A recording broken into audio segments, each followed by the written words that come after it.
तोहे का बतलाई हो, कैसे समझाई हो, तोहे का बतलाई हो, कैसे समझाई हो।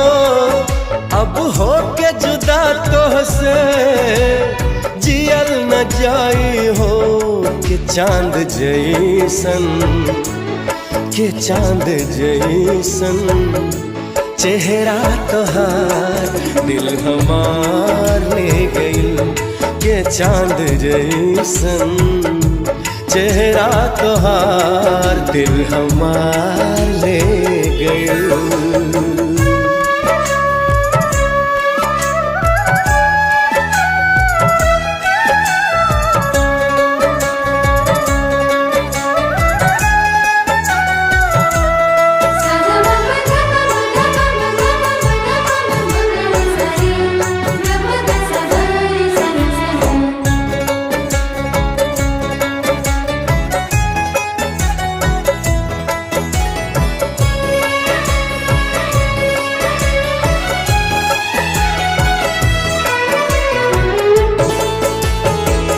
नैया के क्रिया खाके कहनी गुजरिया, सांस बन के बसेलू तू हमरा भितरिया।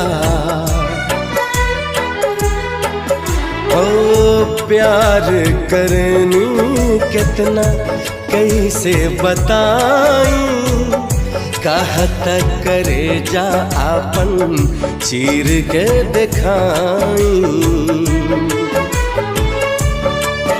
हम देहिया तू परछाई, ई रिश्ता छूट न पाई। बा जन्म जन्म के बंधन के हो दूर न पाई हो, कि चांद जैसन, के चांद जैसन चेहरा तोहार दिल हमार ले गइल, के चांद जैसन।